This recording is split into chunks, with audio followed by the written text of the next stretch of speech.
నమస్తే, welcome to Surabhi awareness. ముందుగా headlines. London లో పర్యటిస్తున్న ముఖ్యమంత్రి నారా చంద్రబాబు నాయుడు రాష్ట్రానికి పెట్టుబడులే లక్ష్యంగా హరిత ఇంధనం ఉత్పత్తి చేయాలని అధికారులకు ఆదేశం.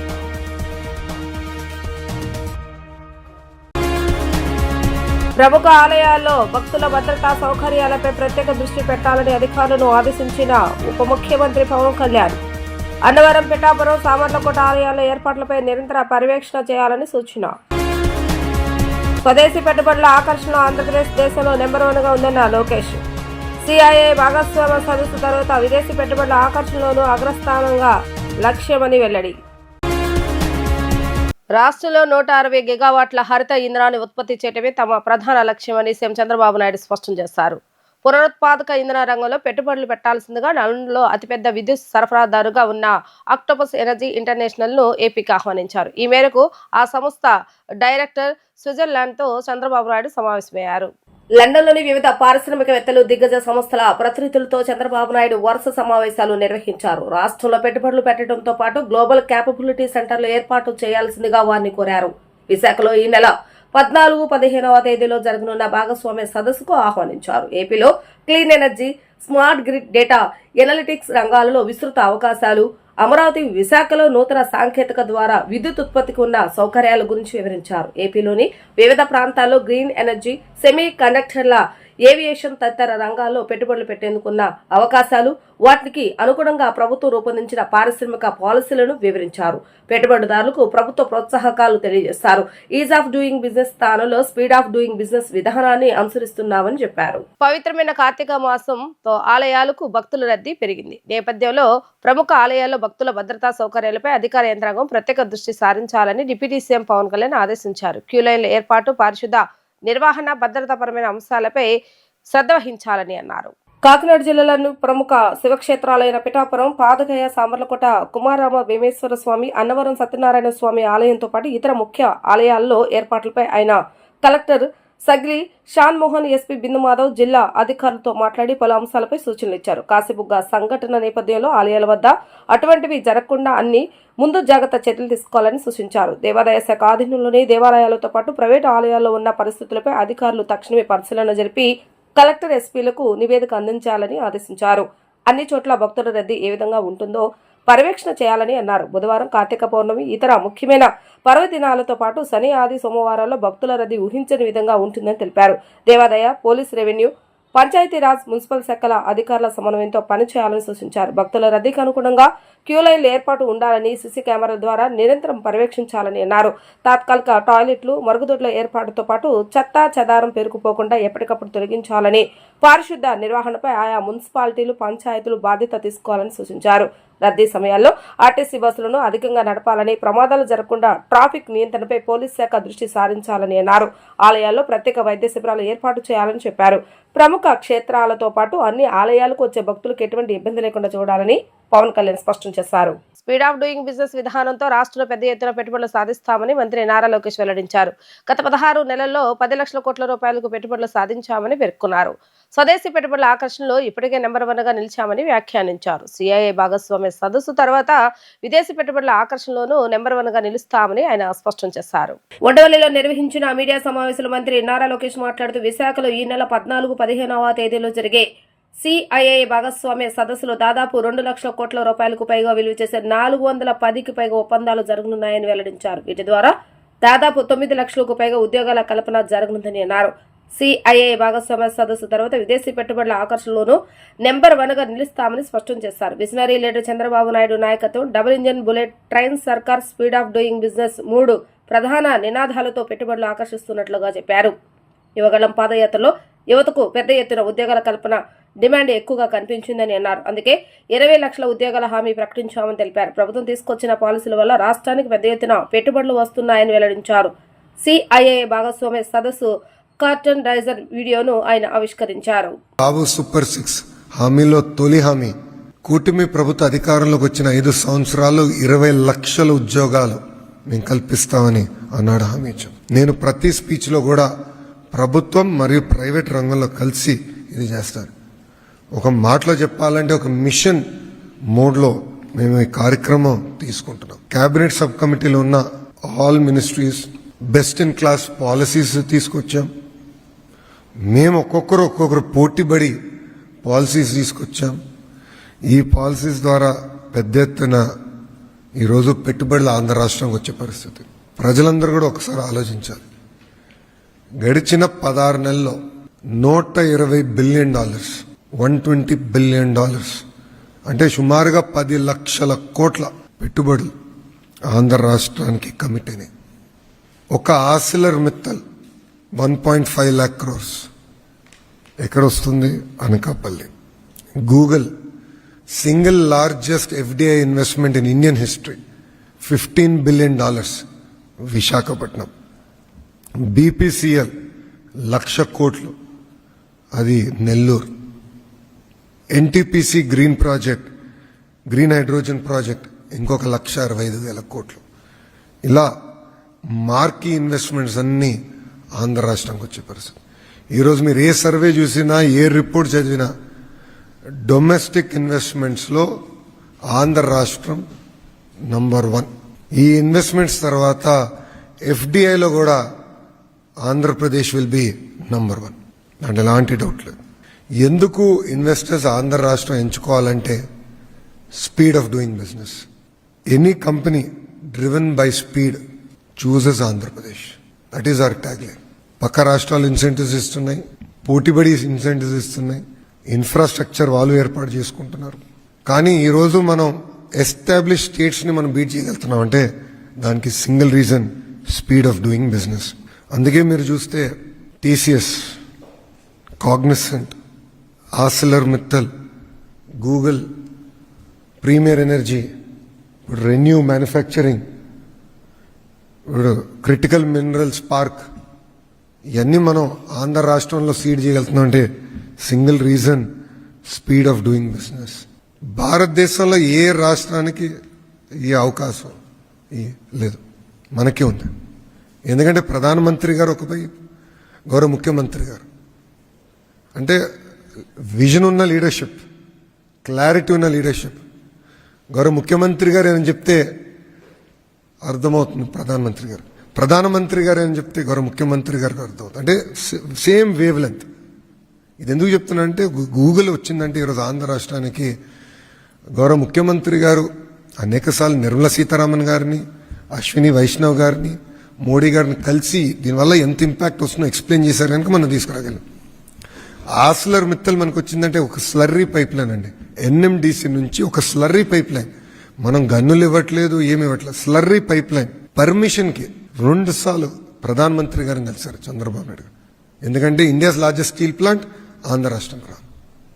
So second reason double engine bullet train సర్కార్. మూడోది speed of doing business.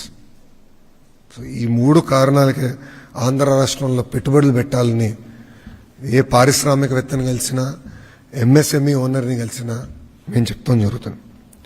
November 14-15 మేము CII పార్ట్నర్షిప్ సమ్మిట్ విశాఖపట్నంలో ఏర్పాటు చేస్తాం జరిగింది. పార్ట్నర్షిప్ సమ్మిట్ అనేది కేవలం పెట్టుబడులకే కాదు, అక్కడ మేము పెద్ద ఎత్తున చర్చలు జరుగుతాయి, కనెక్షన్స్ ఏర్పడతాయి. Industrial leaders, investors, innovators, policy makers అందరూ విశాఖపట్నానికి వచ్చి రాబోయే డికేడ్లో ఎలాంటి టెక్నాలజీస్ రాబోతున్నాయి, ఎలాంటి మార్పులు రాబోతున్నాయి, ఆ మార్పుల్లో ఆంధ్ర రాష్ట్ర పాత్ర ఏంటి, ఆంధ్ర రాష్ట్రం ఏం చేస్తే బాగుంటుంది, భారతదేశం కూడా ఏం చేస్తే బాగుంటుందని చర్చించే వేదిక. అందుకే మేము పార్ట్నర్షిప్ సమ్మిట్ అను, ఇన్వెస్టర్ సమ్మిట్. సుమారుగా 300 మంది పార్టిసిపెంట్స్ 45 దేశాల నుంచి ఇప్పటికీ కన్ఫర్మేషన్ ఇచ్చారు. దాంట్లో 3 G20 దేశాల నుంచి, అదేవిధంగా యూరోప్, ఏషియా నుంచి అనేక మంది వస్తున్నారు. 12 మల్టీలాటరల్ ఆర్గనైజేషన్స్, 72 మంది ఇంటర్నేషనల్ స్పీకర్స్ కూడా ఈ కార్యక్రమాల్లో పాల్గొనడం జరుగుతుంది. 48 సెషన్లు ఆర్గనైజ్ చేస్తున్నాం. ఇప్పటికీ మాకున్న ఇన్ఫర్మేషన్ వరకు 410 MOUs మేము సైన్ చేయబోతున్నాం. దీంట్లో 9.8 లక్షల కోట్ల పెట్టుబడి, తద్వారా 7.5 లక్షల మంది నిరుద్యోగ యువకులకి ఉద్యోగాలు, ఉపాధి కూడా రాబోతుంది. ఈ ప్రజాప్రభుత్వం లక్ష్యం అభివృద్ధి వికేంద్రీకరణ. నిరుపేదలకు వైద్య సేవలు అందజేయడంలో సీఎం చంద్రబాబు నాయుడు కొత్త ఒరవడిని సృష్టించారని ఎంపీ కేశవ శివనాథ్ అన్నారు. సీఎంఆర్ఎఫ్ చెక్కులు అందజేయడం ఒక చక్కని ప్రయోగమని ఆయన అభివర్ణించారు. విజయవాడలో ఇప్పటి వరకు 3 కోట్ల రూపాయల మేర సీఎంఆర్ఎఫ్ చెక్కులను అందజేస్తామని ఆయన వివరించారు. తిరువూరు విజయవాడ నగర పరిధిలో 21 మంది సీఎంఆర్ఎఫ్ లబ్ధిదారులకు 14,27,000 రూపాయల విలువైన చెక్కులను ఎంపీ కేశవ శివనాథ్ అందజేశారు. గురునానక్ నగర్లోని తన కార్యాలయంలో జరిగిన ఈ కార్యక్రమంలో శివనాథ్ మాట్లాడుతూ అభివృద్ధి సంక్షేమ పథకాలు అమలు చేయడంలో కూటమి ప్రభుత్వం ముందుందని అన్నారు. ముఖ్యంగా వైద్య సేవలు అందించే విషయంలో చంద్రబాబు నాయుడు నూతన ఒరవడిని సృష్టించారని ప్రశంసించారు. తిరువూరు నియోజకవర్గ పరిధిలో 15 మందికి, విజయవాడ పరిధిలో 6గురికి సీఎంఆర్ఎఫ్ చెక్కులను ఈ రోజు అందజేస్తున్నామని అన్నారు. విజయవాడ పార్లమెంటు పరిధిలో ఇప్పటి వరకు 3 కోట్ల రూపాయల మేర అందజేస్తామని ఆయన వివరించారు. తమది ప్రజా ప్రభుత్వమని, అభివృద్ధి సంక్షేమమే ఇక్కడ ప్రభుత్వ ధ్యేయమని ఆయన స్పష్టం చేశారు. ఈ కార్యక్రమంలో పలువురు టీడీపీ నాయకులు, లబ్ధిదారులు పాల్గొన్నారు. మొత్తం ఇవాళ 21 మందికి సీఎం రిలీఫ్ ఫండ్ కింద వైద్య అవసరాల కోసం చెక్కులు, సీఎంఆర్ఎఫ్ చెక్స్ ఇవ్వడం జరిగింది. దీంతో సుమారు 15 తిరువూరు నియోజకవర్గం, 6 విజయవాడ సిటీలో ఉన్న వైద్య సహాయం కావాల్సిన వారికి అందించడం జరిగింది. సుమారు 14,27,000 రూపాయల వరకు ఈ చెక్కుల యొక్క అందించడం జరిగింది వాళ్ళ వైద్య అవసరాల నిమిత్తం. ప్రభుత్వం అధికారంలోకి వచ్చిన సమయం నుంచి కూడా క్రమం తప్పకుండా బాధితులు రాష్ట్రంలో ఎక్కడున్నా కూడా వాళ్ళకి వైద్య సహాయం అందాలని సీఎంఆర్ఎఫ్ చెక్కులు ప్రతినిత్యం గౌరవ ముఖ్యమంత్రి నారా చంద్రబాబు నాయుడు గారి ద్వారా ఈ కూటమి ప్రభుత్వం ప్రతినిత్యం అందజేస్తుంది. మొన్న కూడా కొన్ని నియోజకవర్గాల్లో ఎక్కడైనా ఎమ్మెల్యేలు ఇవ్వకపోయినా తప్పకుండా అందరికీ వైద్య సహాయం అందే విధంగా కృషి చేయాలని చెప్పి గౌరవ ముఖ్యమంత్రి వారు తెలియజేయడం జరిగింది. నిజంగా ఇది ఒక చక్కటి ప్రయోగం. రాష్ట్రంలో సుమారు 3 కోట్ల చిల్లర రూపాయల చెక్కులు ఇంతవరకు అందించడం జరిగింది. సుమారు 175 నియోజకవర్గాల్లో కానీ 25 మంది పార్లమెంటు సభ్యులు కానీ ఎన్ని చెక్కులు ఇచ్చారో, ఎంతమంది బాధితుల్ని సీఎంఆర్ఎఫ్ ద్వారా ఆదుకున్నారో మనకు అర్థమవుతుంది. ఇది ప్రజాప్రభుత్వం. సంక్షేమం, అభివృద్ధి రెండు సమగాళాలలో తీసుకువెళ్ళే ప్రభుత్వం కాబట్టే మనం చెప్పిన సంక్షేమ పథకాలే కాకుండా ఇటువంటి మేనిఫెస్టోలో చెప్పని ఎన్నో పథకాలు కొత్తగా వైద్య సహాయం కావాల్సిన వారందరికీ సీఎంఆర్ఎఫ్ ఇవ్వటం ద్వారా ముఖ్యమంత్రి వారిలో ఒక నూతన ఒరవడిని సృష్టించారు. అందుకు ఈ రాష్ట్ర ప్రజలందరి తరఫున వారికి ధన్యవాదాలు తెలుపుకుంటున్నాను. Thank you. ఆంధ్రప్రదేశ్ రాష్ట్ర ముఖ్యమంత్రి నారా చంద్రబాబు నాయుడు విజ్ఞప్తి మేరకు ఆంధ్రప్రదేశ్లో పెట్టుబడులు పెట్టేందుకు సౌత్ కొరియాకు చెందిన వరల్డ్ స్మార్ట్ సిటీ ఫోరం ముందుకు వచ్చింది. ఇందులో భాగంగా ప్రకాశం జిల్లా దొనకొండలో 25 ఎకరాల విస్తీర్ణంలో $480 మిలియన్ వ్యయంతో చన్జాంగ్ ఎన్ చెల్లా క్యాన్సర్ సెంటర్ను నెలకొల్పనుంది. విజయవాడ గుణదల్లోని పార్క్ హయత్ హోటల్లో ఏర్పాటు చేసిన విలేకరుల సమావేశంలో క్యాన్సర్ సెంటర్ నిర్మాణానికి 5 భాగస్వామ్య కంపెనీలతో ఎంఓయూలు చేసుకున్నారు. అనంతరం వరల్డ్ స్మార్ట్ సిటీ ఫోరం అధ్యక్షులు పీటర్ చున్ మాట్లాడుతూ చన్జాంగ్ ఎన్ క్యాన్సర్ సెంటర్ను చెన్నైలో ప్రారంభించామని, అక్కడ వైద్య సేవలు కొనసాగుతున్నాయని తెలిపారు. క్యాన్సర్ సెంటర్ విస్తరణలో భాగంగా మెడిసిన్ మ్యానుఫ్యాక్చరింగ్ ప్రారంభించాలన్న ఆలోచనలో ఉన్న సమయంలో చెల్లా గ్రూప్ అధినేత చెల్లా ప్రసాద్ సూచన మేరకు తాము ఆంధ్రప్రదేశ్ రాష్ట్రంలో తమ సేవలను ప్రారంభించాలని నిర్ణయించుకున్నట్లుగా తెలిపారు. ఇందులో భాగంగా ప్రకాశం జిల్లా దొనకొండలో 25 ఎకరాల విస్తీర్ణంలో $480 మిలియన్ వ్యయంతో అతిపెద్ద క్యాన్సర్ సెంటర్ నెలకొల్పనున్నట్లుగా ఆయన వెల్లడించారు. ఆంధ్రప్రదేశ్ ప్రభుత్వం క్యాన్సర్ సెంటర్కు సంబంధించిన అనుమతులు ఇచ్చిన అనతి కాలంలోనే నిర్మాణ పనులు ప్రారంభిస్తామని వివరించారు. క్యాన్సర్ సెంటర్ ఏర్పాటు వలన ఆంధ్రప్రదేశ్ రాష్ట్రంలో సుమారు 4,000 మందికి ఉపాధి అవకాశాలు లభిస్తాయని అన్నారు. క్యాన్సర్లో ప్రాథమిక దశలను గుర్తించి ఉచిత ఆపరేషన్లు నిర్వహిస్తామని ప్రకటించారు. ఒమెక్సా బయాలజిస్ ఎంఏసిఈ చెల్లా గ్రూప్ హోల్డింగ్ కంపెనీల భాగస్వామ్యంతో క్యాన్సర్ సెంటర్ నిర్మిస్తున్నట్లుగా ప్రకటించారు. క్యాన్సర్ సెంటర్ నిర్మాణ అనంతరం medicine manufacturing, diagnostic equipment manufacturing, free training institute నిర్మాణం చేస్తామని అన్నారు. ఆంధ్రప్రదేశ్ రాష్ట్రంలో ఏఐ డేటా సెంటర్ను ఏర్పాటు చేసేందుకు పలు కంపెనీలు ఎంతో ఆసక్తిగా ఉన్నాయని ఆయన తెలిపారు. ముఖ్యమంత్రి నారా చంద్రబాబు నాయుడు పిలుపు మేరకు ఆంధ్ర రాష్ట్రంలో తమ పెట్టుబడులు పెట్టేందుకు 5 కంపెనీలు ముందుకు రావడం ఎంతో సంతోషంగా ఉందని అన్నారు. అనంతరం చెల్లా గ్రూప్ అధినేత చెల్లా ప్రసాద్ మాట్లాడుతూ తాను ప్రకాశం జిల్లా వాసినని, తనకు జన్మనిచ్చిన ప్రాంతంలో సౌత్ కొరియాకు చెందిన వరల్డ్ స్మార్ట్ సిటీ ఫోరం సహకారంతో చన్జాంగ్ ఎన్ క్యాన్సర్ సెంటర్ను ఏర్పాటు చేస్తున్నట్లుగా తెలిపారు. ప్రకాశం జిల్లాతో పాటు గుంటూరు జిల్లాలోని పేదలకు ఈ క్యాన్సర్ సెంటర్ ఎంతగానో దోహదపడుతుందని ఆయన తెలియజేశారు. ఆంధ్ర రాష్ట్రంలో పెట్టుబడులు పెట్టాలని సీఎం చంద్రబాబు నాయుడు చేస్తున్న నిరంతర శ్రమ ప్రశంసనీయమని అన్నారు. ఇందులో భాగంగా తాను క్యాన్సర్ సెంటర్ ఏర్పాటుకు కృషి చేస్తున్నట్లుగా పేర్కొన్నారు. తదనంతరం Omexa company founder doctor Rajan Garg, ఉపాధ్యక్షుడు సుధీర్పూర్ మాట్లాడుతూ చన్జాంగ్ యంగ్ క్యాన్సర్ సెంటర్ను ఒమెక్సా ఓయో టెక్నాలజీస్ తరపున క్యాన్సర్ స్క్రీనింగ్ పరీక్షలు, క్యాన్సర్ గడ్డల తొలగింపు నిర్వహణ చేస్తున్నామని అన్నారు. అత్యాధునిక వైద్య సదుపాయాలతో ఈ క్యాన్సర్ సెంటర్ నిర్మిస్తున్నారని, పేద ప్రజలకు ఈ క్యాన్సర్ సెంటర్ ఎంతగానో దోహదపడుతుందని వారు వివరించారు. ఈ విలేకరుల సమావేశంలో console partner in India company ప్రతినిధి గ్యారీ చోప్రా, MACE ప్రతినిధి జోసెఫ్ మధ్య తదితరులు పాల్గొన్నారు. I'd like to also acknowledge a key contributor to our project in Andhra Pradesh and express my sincere appreciation for tirelessness, dedication, and commitment of Shri Prasad Challa, who has devoted his time and energy to strengthening our partnership and advancing our joint venture here in Andhra Pradesh. Would you give him applaud, please? Thank you for your dedication. I also would like to confirm our preferred joint management concert, namely MACE Group, as our PMC, whom we have recently appointed to carry out the delivery of the cancer project. And this is not merely a medical project, it is a movement of compassion and collaboration, a living symbol of how nations, organizations, and communities can. Bommarajupalli మా సొంతూరు. నేను దొనకొండ ఏరియాలో 2007లో some land ఒక identify చేసాము, private lands. అప్పుడే ఒక textile industry, అదే మాదిరిగా ప్లైవుడ్ ఇండస్ట్రీ తీసుకురావాలని ప్లాన్ చేసాం అప్పటి నుంచి. అవి రెండు ఎందుకు ఉంచుకున్నాం అనుకుంటే, టెక్స్టైల్ ఇండస్ట్రీస్ ఏంటంటే చదువు లేకపోయినా పిల్లలకి జాబ్స్ వస్తాయి, ఏది గార్మెంట్స్ వగర అని అదే ఒకటి. అలాగే అక్కడ ఈ రా మెటీరియల్, వుడ్ మెటీరియల్ ఉంటుంది కదా, అది అక్కడ నుంచి ఆ ఏరియాలో ఎక్కువ కల్టివేషన్ అవుతుంది. అది 350 కిలోమీటర్ వెళ్తుంది ఎక్కడికి, ఐటీసీ భద్రాచలం లేదా మన రాజమండ్రి పేపర్ మిల్కి. అయితే ఈ రైతులకి అది కొద్దిగా సేవ్ అవుతుంది, 350 కిలోమీటర్ ట్రాన్స్పోర్టేషన్ సేవ్ అవుతుంది అని చెప్పేసి ఈ రెండు ఇండస్ట్రీస్ గురించి ఆలోచించాం అనమాట. ఎందుకంటే నేను ఇండస్ట్రియల్ జోన్లోనే కాంట్రాక్టర్ వర్క్ చేసేవాడిని. ఆ విధంగా ఆ ఏరియా ఎంచుకోవడం జరిగింది. తర్వాత అది కొద్దిగా అలాగ పెరిగి టైం బండ్ అయ్యి ఇప్పుడు చాలా పెద్ద మొత్తంలో చాలా పెద్ద ఇండస్ట్రీస్ అన్నీ వచ్చేవి ఉన్నాయి. దాంట్లో పరంగా వీళ్ళు అసోసియేట్. అక్కడ ఏంటంటే ఈ ఇండస్ట్రియల్ పార్క్ అనేది చాలా పెద్ద ఎత్తులో మేము ప్లాన్ చేసాం. దాంట్లో హెల్త్ అండ్ ఎడ్యుకేషన్ రెండు వస్తాయి.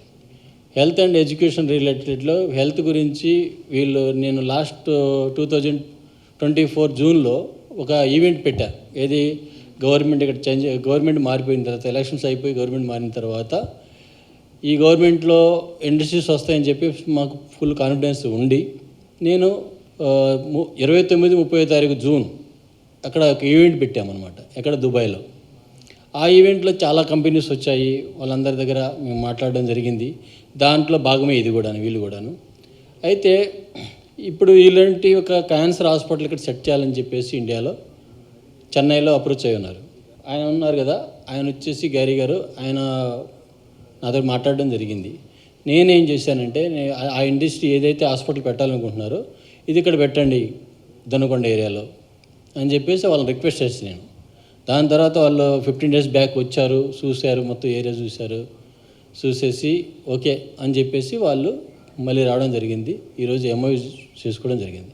జగన్మోహన్ రెడ్డి విధ్వంసక పాలనకు ప్రజలు స్వస్తి పలికి 150 నుంచి 11 సీట్లుగా పరిమితం చేశారని సమతా సైనిక్ దళ్ రాష్ట్ర అధ్యక్షుడు పిల్లి సురేందర్ బాబు అన్నారు. రాష్ట్రంలో కులమతాలను రెచ్చగొడుతూ విగ్రహాల రాజకీయాలు చేస్తున్నారని మండిపడ్డారు. అంబేద్కర్ విగ్రహం ముందు విగ్రహ రాజకీయాలు చేస్తున్నారని ఆయన స్పష్టం చేశారు. విజయవాడ బాబాసాహెబ్ డాక్టర్ బిఆర్ అంబేద్కర్ 125 అడుగుల విగ్రహం దగ్గర జగన్మోహన్ రెడ్డి రాష్ట్ర వ్యాప్తంగా కులాల మధ్య చిచ్చు పెట్టి చేస్తున్న నీచమైన రాజకీయంలో భాగంగా అంబేద్కర్ విగ్రహాల పేరుతో చేస్తున్న కుటిల కుట్రల వెనుక దాగి ఉన్న అసలు నిజాలు ప్రజలకు, దళిత సమాజానికి తెలియజేయడం కోసం పూర్తి వివరాలతో సమతా సైనిక్ దళ రాష్ట్ర అధ్యక్షులు పిల్లి సురేంద్రబాబు మీడియా సమావేశాన్ని ఏర్పాటు చేశారు. ఈ సందర్భంగా ఆయన మాట్లాడుతూ జగన్మోహన్ రెడ్డి అనుచరులకే మెయింటెనెన్స్ కాంట్రాక్ట్ బాధ్యత ఇచ్చారని ఆరోపించారు. కావాలని పారిశుద్ధ కార్మికులకు కాంట్రాక్ట్ జీతాలు ఇప్పించకుండా ప్రభుత్వంపై దుష్ప్రచారాలకు వాడుకున్నారని మండిపడ్డారు. అంబేద్కర్ అంటే కనీస గౌరవం జగన్కు లేదని, విగ్రహానికి జగన్ పేరు పెట్టుకున్నారని అన్నారు.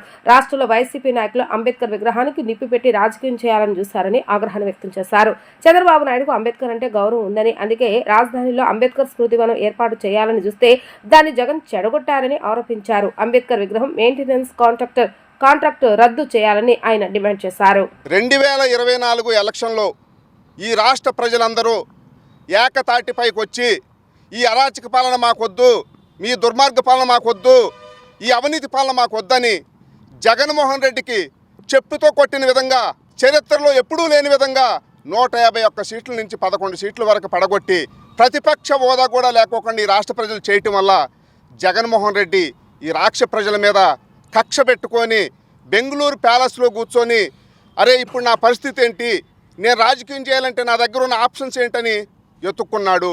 దానిలో జగన్మోహన్ రెడ్డికి 2 ఆప్షన్స్ మాత్రమే ఉన్నాయి. ఆంధ్రప్రదేశ్లో రాజకీయాలు చేయాలంటే జగన్మోహన్ రెడ్డి ఆ రెండిట్ల మీద మాత్రమే మాట్లాడతాడు. ఎందుకనంటే జగన్మోహన్ రెడ్డికి ఉన్న అవకాశాలు 2. ఒకటి శవ రాజకీయాలు, ఎక్కడన్నా శవం దొరికిందంటే టక్కన వచ్చేస్తాడు, ప్యాలెస్ నుంచి బయలుదేరి ఆ విధంగా ముందుకెళ్తాడు. ఇంకొకటి విగ్రహాల రాజకీయం. ఆ రెండిట్లు పెట్టుకొని రాష్ట్రంలో కులాల మధ్య చిచ్చు పెట్టి ఈ రాష్ట్రాన్ని అధోగతి పాలు చేయాలని జగన్మోహన్ రెడ్డి చేస్తున్నాడు. దానిలో భాగంగానే ఇక్కడ అంబేద్కర్ గారికి ఏదైతే 125 అడుగుల విగ్రహం ఉందో దాని మీద రాజకీయం స్టార్ట్ చేశాడు జగన్మోహన్ రెడ్డి. ఇవన్నీ చేయటానికి ఆయన ఒక పెద్ద పథకం వేసుకున్నాడు. అదేమిటాయనంటే, అంతకుముందు ప్రభుత్వంలో ఆయన అనుచరులు ఎవరైతే ఉన్నారో ప్రతి డిపార్ట్మెంట్లో పార్టీలో కూడా ఆయన కోవర్టులను పెట్టి వాళ్ళ ద్వారా కులాల మధ్య చిచ్చు పెట్టించి అంతర్గత కలహాలు సృష్టించి ఈ రాష్ట్రాన్ని సర్వనాశనం చేయాలని జగన్మోహన్ రెడ్డి చేస్తున్నారు. ఎందుకంటే ఇక్కడ అంబేద్కర్ గారి విగ్రహం ముందు కొంత క్లీనింగ్ లేని మాట వాస్తవం. కానీ 2 రోజుల క్రితం మరి వైసీపీ సోషల్ మీడియా వాళ్ళు కానివ్వండి, దళిత లీడర్లు కానివ్వండి, జగన్మోహన్ రెడ్డికి సపోర్ట్గా ఉండే దళిత సంఘాలు కానివ్వండి, అందరూ ఇక్కడికి వచ్చి ప్రభుత్వం కావాలని చెప్పేసి ఇక్కడ దీన్ని క్లీనింగ్ చేయకుండా చూస్తుంది, ఈ విగ్రహాన్ని ఇక్కడి నుంచి తీసేయాలని చూస్తున్నారు, ఈ విగ్రహాన్ని నాశనం చేయాలని చూస్తున్నారని చెప్పేసి జగన్మోహన్ రెడ్డి నాటకంలో ఏదైతే భాగం ఉందో దాన్ని రక్తి కట్టించడానికి ఇక్కడ అనేక మంది వచ్చి అనేక రకాలుగా మాట్లాడి వెళ్తున్నారు.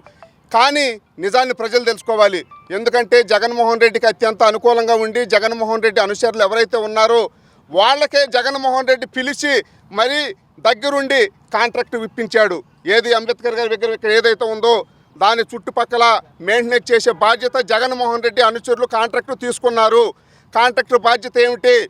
ప్రభుత్వం 1 నెల లేట్ అయినా కానీ ప్రతి ఒక్కళ్ళకి జీతాలు ఇచ్చి వారి చేత పని చేయించుకోవాల్సిన బాధ్యత కాంట్రాక్టర్కి ఉంది. కానీ కాంట్రాక్టర్ ఏం చేశాడు? జగన్మోహన్ రెడ్డి యొక్క రాజకీయ వ్యూహంలో భాగంగా ఇక్కడ ఎవరైతే ఉన్నారో టికెట్ కౌంటర్లో ఉండే వాళ్ళకి పేమెంట్లు ఇస్తున్నాడు, సెక్యూరిటీ గార్డులు ఎవరు ఉన్నారో వాళ్ళకి పేమెంట్లు ఇస్తున్నారు.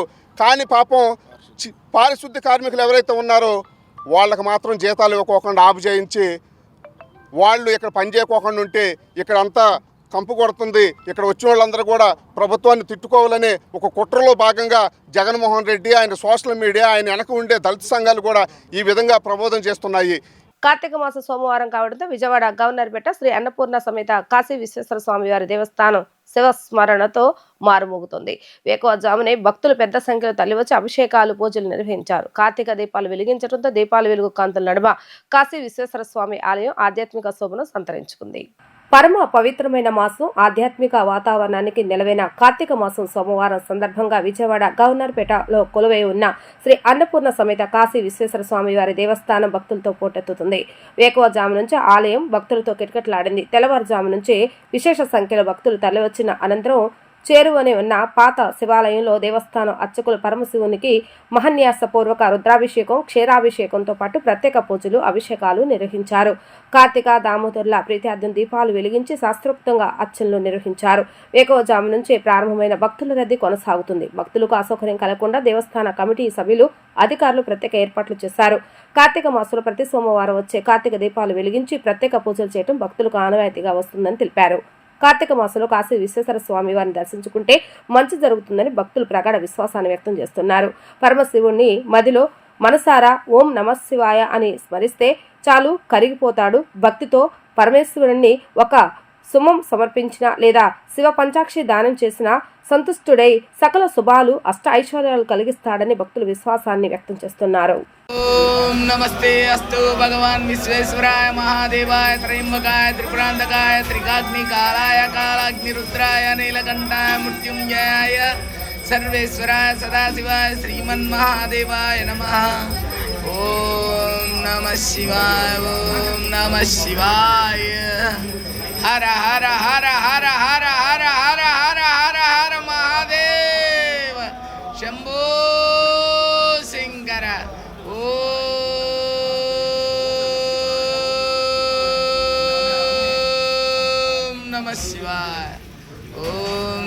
శివాయ ఓం నమః శివాయ. హర హర మహాదేవా శంభో శంకర శంభో శంకర హర హర హర హర హర హర మహాదేవా శంభో శంకర హర హర మహాదేవా శంభో శంకర హర హర మహాదేవా శంభో శంకర శంభో శంకర హర హర మహాదేవా.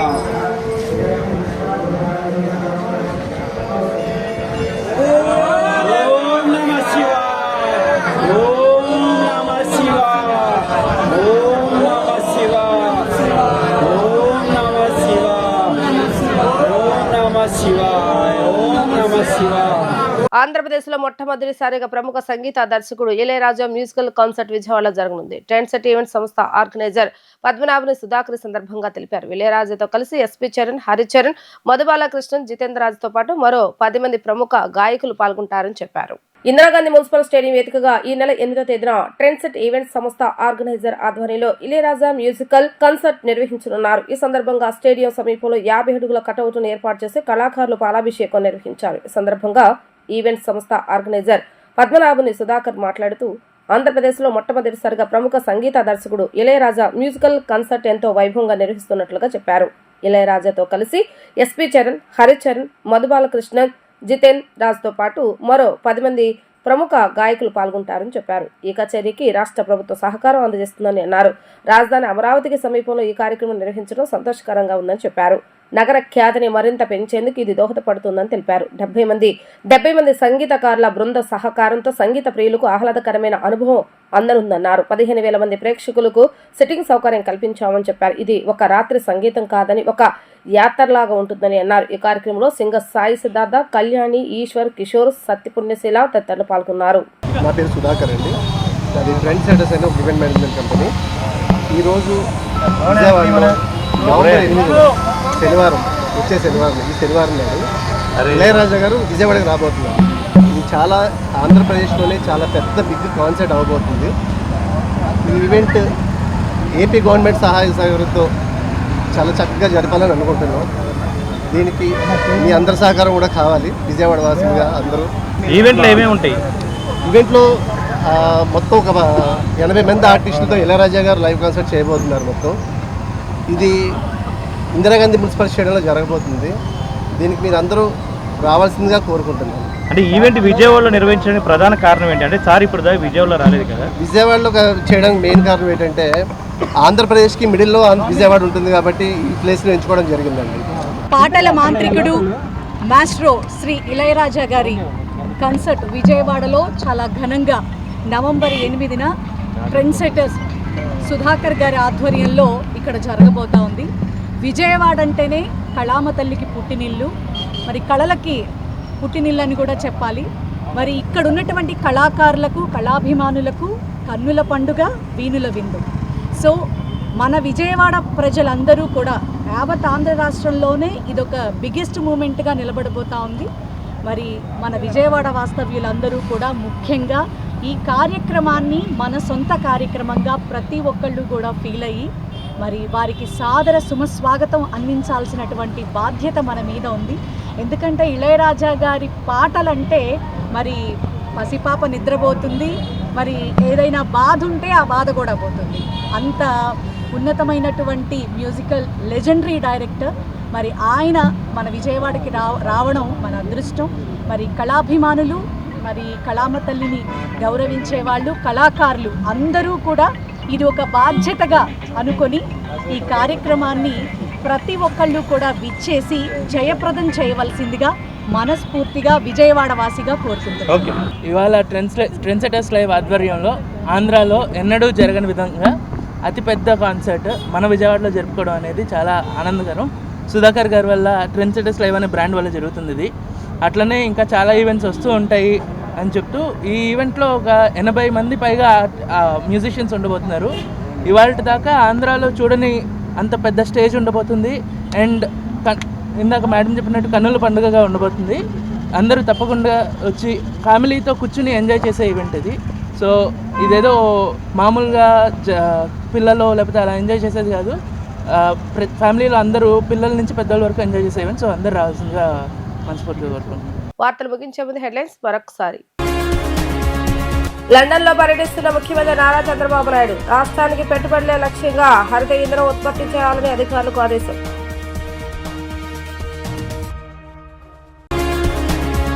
ప్రముఖ ఆలయాల్లో భక్తుల భద్రతా సౌకర్యాలపై ప్రత్యేక దృష్టి పెట్టాలని అధికారులను ఆదేశించిన ఉప ముఖ్యమంత్రి పవన్ కళ్యాణ్.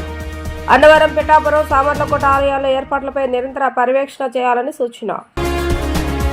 స్వదేశీ పెట్టుబడుల ఆకర్షణలో ఆంధ్రప్రదేశ్ దేశంలో నెంబర్ 1గా ఉందన్న లోకేష్. సిఐఏ భాగస్వామ్య సంస్థ తర్వాత విదేశీ పెట్టుబడుల ఆకర్షణలోనూ అగ్రస్థానంగా లక్ష్యమని వెల్లడి. ఇవి ఈరోజు వార్తా విశేషాలు. మరలా తిరిగి ప్రసారమయ్యే వార్తలు మళ్ళీ కలుద్దాం. అంతవరకు సెలవు. నమస్కారం.